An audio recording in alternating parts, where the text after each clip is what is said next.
Impact investment is an opportunity to reshape our financial systems to work better for all of us over the long term. What do we need to do to enable a shift in Aotearoa New Zealand from being a nation of fast followers to leading where we can? We need leadership. We need leadership from the government. We need leadership from institutions.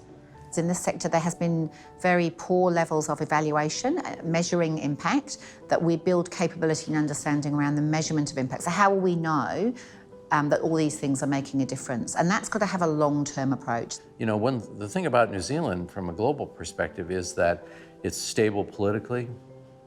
You have a high chance of success once a program is agreed upon. And that's not always true in the developing world.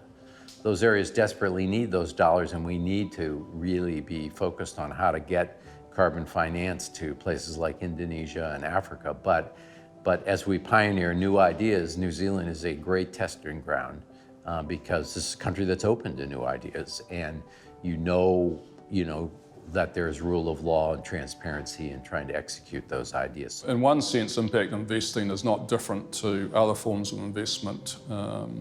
All investment requires a regulatory framework. All investment requires structure, and impact investing, to that point of view, is not different. So it's clear that if we're going to encourage impact investing, we're going to need a regulatory framework where people are able to invest and they are able to take the impact or social impact into their cost of investment.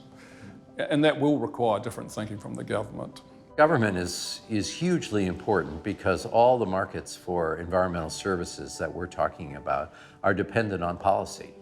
I think that the government needs to understand a bit more what impact investing can do for it and how it can help achieving long-term goals for society and for the environment as government. It's not just the private sector that gets the credit, but government gets the credit if it facilitates things that improve the lives of New Zealanders. So what we're seeing with let's say the younger generation, we can consider them broadly millennials, is that having grown up in an environment where corporate social responsibility was a given, that was no longer a debate when they grew up.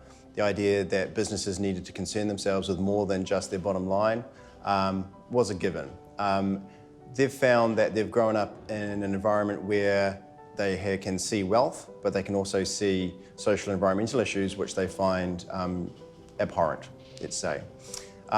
So what we're increasingly seeing is that these young people, when they consider what careers that they want to have, they're looking to align their talent and their capabilities with things which provide them with meaning. So as investors, it makes perfect sense as they inherit wealth or are entrepreneurially wealthy in whatever ways, that they're challenging the existing paradigms around how capital is invested relative to how it's given and donated. And it doesn't make sense for them anymore to separate those two. Millennials want to see that their savings are used for improvement in society as a whole and not simply to generate a financial return on financial assets. So they want you to generate a financial return with the money plus a visible, definable, measurable benefit to society or the environment. The way that we currently do things is that the tribal wealth is kind of over here and it runs, it's like a machine, you know, kind of over there, and it does stuff. What I want the Ngāti Whātua Ōrākei economy to be is where people and our tribal institutions are like that. That to me is the absolute idea when we think about our impact and our total investment being the contribution of not only the tribal estate, but also our tribal members. I mean, for me, the way I look at this, what I'd like to see is all these categories: water, green infrastructure. If we look back in 10 years, I'd like to see them have the same trajectory that, say, solar and wind has had in the world. 20 years ago, I mean, solar was this sort of, high-priced, completely uncompetitive source of power. Governments began to create incentives, research consortiums drove technology into this work. scale was increased by countries like Germany and China, who put real economic incentives behind growing that work.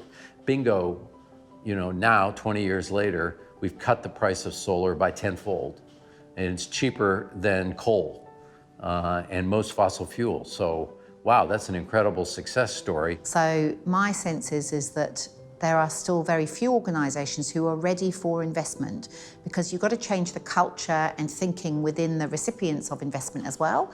So I think there does need to be a period where, if you like, the ecosystem is developed and there's investment in building the capacity and capability of the community sector and social businesses to be investment ready. In the short term, we would be likely to be okay with something not yielding a return. For example, if we had to, in the short term, give up some kind of financial return to get a better social and cultural and environmental return, I think that would be okay with us. So I think in modern day business schools in the Pacific need to be focused on the idea of spiritual capital. And that addresses the questions of what's the purpose of all other capitals. It's about being and the good life. And the good life is defined not in terms of income levels, but the total quality of life. It's a qualitative statement, not a quantitative statement.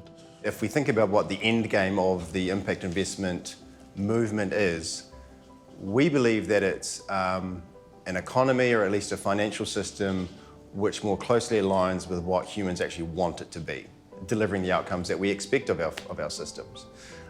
So at some point in the future, I don't know whether it's 20 years or 50 years or 100 years, we won't be talking about investment as investment and impact investment. We'll be talking about investment naturally and obviously being for financial return alongside social and environmental impact, or at least not making things worse.